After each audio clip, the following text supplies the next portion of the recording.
जय हिंद। देखिए, एक बरमूडा ट्रायंगल है जो जहाज़ों को, हवाई जहाज़ों को निगल लेता है। यहाँ कोई जहाज़ वगैरह भी जाती है तो निगल लेगा। ये अटलांटिक महासागर में है, इसे अंध महासागर कहते हैं। और अमेरिका के पास यहाँ जो क्यूबा है, इस एरिया में एक ट्रेंगुलर शेप में बड़ा लंबा एरिया, लगभग 3 लाख किलोमीटर स्क्वायर का एरिया, बहुत बड़ा एरिया है ये।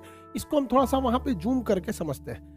देखिए, ये एरिया जो है, ये 3 बड़े बड़े एरिया उसको मिला के बनाया जाता है। वर्ल्ड मैप में देखेंगे तो ये ट्रायंगल यहाँ आएगा, जबकि अगर इस पर्टिकुलर एरिया को जूम करें तो ये फ्लोरिडा के पास से स्टार्ट होता है और यहाँ प्यूर्टो रिको, जो अटलांटिक महासागर की सबसे गहरी खाई है, वहाँ से जाके ये बरमूडा द्वीप पर तक जाता है।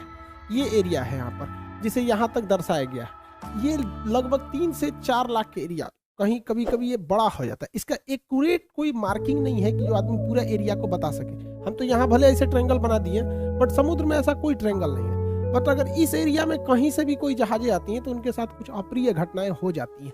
इसके बारे में डिटेल से समझते हैं। 1498 में जब क्रिस्टोफर कोलंबस जा रहे थे इस रास्ते से, तो उन्होंने भी अपनी किताब में वर्णन किया है कि जब वो इस एरिया से गुजर रहे थे तो अचानक मौसम में एक परिवर्तन देखे, प्रकाश देखे, बादल का तड़कना, समुद्री लहरें तेजी से उठने लगी और उनका जहाज डिसबैलेंस होने लगा। इवन कि उस समय देखिए, समुद्र में रास्ता दिखाने का केवल और केवल एक ही रास्ता रहता है, कंपास। अब तो सैटेलाइट वगैरह आ गए हैं, बट कंपास ही उस समय एक ही रास्ता होता था जो हमेशा नॉर्थ डायरेक्शन की ओर मूव करते रहता है। वो बता देता है कि इधर की ओर उत्तर दिशा है, तो इसके थ्रू आदमी जा सकता था। तो यहाँ पे कंपास काम करना बंद कर देता था। ये कोलंबस ने भी इसको माना है। 1964 में विंसेंट गैडिज ने अपनी पुस्तक में, मैगजीन में बताया था कि ये किस तरह से जहाजों को वगैरह को निगल लेता है। इसलिए इस ट्रायंगल को डेविल ट्रायंगल या फिर रहस्यमयी ट्रायंगल कहा गया। यहाँ जाने के बाद जहाजों में अचानक परिवर्तन देगा, इंजन काम नहीं करेगा, जहाज धंसने लगेगी, कोई तैरना चाहेगा तो तैर नहीं पाता है, अजीब अप्रिय घटना होगी और अचानक ही हो जाती थी। और ये जहाज डूब के कहाँ जाते थे तो ये भी नहीं पता चलता था किसी को।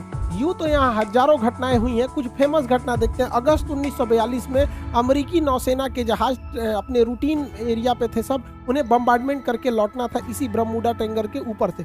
लेकिन अचानक उनका संपर्क रेडियो स्टेशन से टूट जाता है, उसमें लगे हुए इंस्ट्रूमेंट काम करना छोड़ देते हैं, उनका नेविगेशन सिस्टम पूरी तरह फेल हो जाता है। सब में एक कॉमन समस्या देखी जाती है कि उनका कंपास काम नहीं कर रहा होता और ये जहाज पूरी तरह ध्वस्त हो जाता है। इसको खोजने के लिए 2 दिन बाद रेस्क्यू टीम जाती है। रेस्क्यू टीम का भी पता नहीं चलता है, क्योंकि वो भी उसी रास्ते से जा रही होती है जहां से उनका लास्ट लोकेशन ट्रेस किया गया था। रेस्क्यू टीम का भी पता नहीं चल पाता है। उसके बाद ठीक 6 महीने बाद दिसंबर 1942 को फिर अमेरिकी नौसेना का जहाज विमान उड़ान भरता है और फ्लोरिडा से जब उड़ान भरता है और बरमूडा ट्रायंगल से ऊपर जाता है तो ये बमबरसक जहाज भी रडार से गायब हो जाता है। और इसके सामने भी सेम समस्या आती है। पायलट बताता भी है रेडियो सिग्नल पे कि मेरा कंपास काम नहीं कर रहा है, नेविगेशन सिस्टम काम नहीं कर रहा है, मौसम पूरी तरह से खराब है। ये भी ध्वस्त हो जाता है।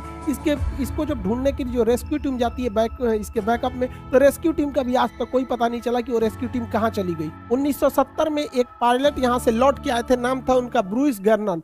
ये जब लौट के आए थे, इन्होंने बताया था कि वहां पे क्या क्या घटनाएं हुई थी। इन्होंने बताया कि अचानक बरमूडा ट्रायंगल के जब ऊपर से गया तो अचानक मौसम बिगड़ गया और सामने बादलों का एक पूरा धुआं, कोहरा टाइप का छा गया, धुंध हो गया बादलों का, और ऐसे लग रहा था जैसे बादलों की गुफा है। ये इन्हें कुछ दिख नहीं रहा था। इसमें जब प्रवेश किए तो ये खत्म होने का नाम ही नहीं ले रहा था। इसके अंदर मौसम इतना खराब था और इनका रेडियो फ्रीक्वेंसी भी गड़बड़ काम करी थी, इलेक्ट्रॉनिक्स वगैरह काम करना छोड़ दिए थे इनके जहाज के, और इनकी जहाज की रफ्तार बहुत ही तेज हो गई थी और रडार पे कोई भी दूसरा रेडियो स्टेशन या एयरपोर्ट अथॉरिटी का कोई भी रडार सिग्नल मैच नहीं कर रहा था। इन्हें कुछ समझ में नहीं आ रहा था, और लेकिन ये जहाज को आगे की ओर ले जा रहे थे। लगभग 3 मिनट बाद, एक अच्छी खासी दूरी तय करने के बाद, ये उस जोन से बाहर निकले और उसके बाद ये अपनी जहाज को लैंड कराए। लैंड कराने के बाद देखिए इत्तेफाक क्या हुआ था कि वो 3 मिनट में ही 150 किलोमीटर की दूरी तय कर लिए थे। यानी इनकी जो रफ्तार हो गई थी लगभग 3000 किलोमीटर प्रति घंटा हो गई थी, जो अभी किसी भी पैसेंजर जहाज के लिए पॉसिबल नहीं है। ये तो मिसाइल और लड़ाकू जहाजों की स्पीड होती है। बहुत लंबे अरसे तक ये बरमूडा ट्रायंगल जो था एक रहस्य का कारण बना। लोगों को लगता था कोई अदृश्य शक्ति है जो जहाजों को, शिप को अपनी ओर खींच लेती है, लेकिन ऐसा कुछ भी नहीं है। इसके पूरे रहस्य पर पर्दा उठाया जा चुका है। इवन की बरमूडा ट्रायंगल दुनिया के 10 सबसे खतरनाक जगहों में से भी एक नहीं है। मतलब सोचिए, 10 खतरनाक जगहों में भी इन्हें शामिल नहीं किया गया। इसका मतलब ये एक कहानी है।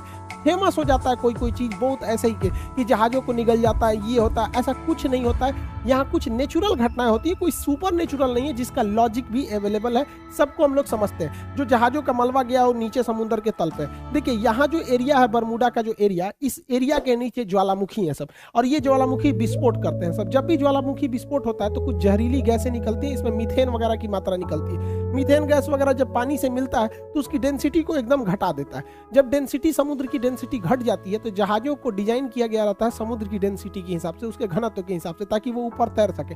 डेंसिटी घटने की वजह से अचानक वो नीचे धंसने लगती है, और यही वजह है कि वहां अगर कोई तैरने की भी कोशिश करता है तो नहीं तैर पाता है, क्योंकि उनका घनत्व घट जाता है। जैसे मच्छर जो होता है मिट्टी तेल के ऊपर, पानी के ऊपर तैर रहा होता है, आप एक ढक्कन मिट्टी तेल मिला देंगे ना, या तो वो मिट्टी की तेल से सूंघने से नहीं मरता, उसका घनत्व कम हो जाता है और डूब के उसमें मर जाता है। यही घटना यहाँ डूबने के कारण होता है। दूसरा कारण ये है कि बरमूडा के आसपास के एरिया में छोटे छोटे समुद्री पहाड़ है सब इस शेप में। जब हवाएं इस पहाड़ से टकराती हैं तो उनमें एक हलचल होने लगता है, जिस हलचल से यहाँ पे एक बवंडर, एक चक्रवात उत्पन्न हो जाता है, और ये बादलों को और वहां के समुद्र के जल को पूरी तरह लहर में बदल देते हैं। और इसमें अगर कोई हवाई जहाज या कोई शिप आ जाता है तो उस चक्रवात के बीच में फंस जाता है, जिससे कि इसमें दुर्घटना हो जाती है। पानी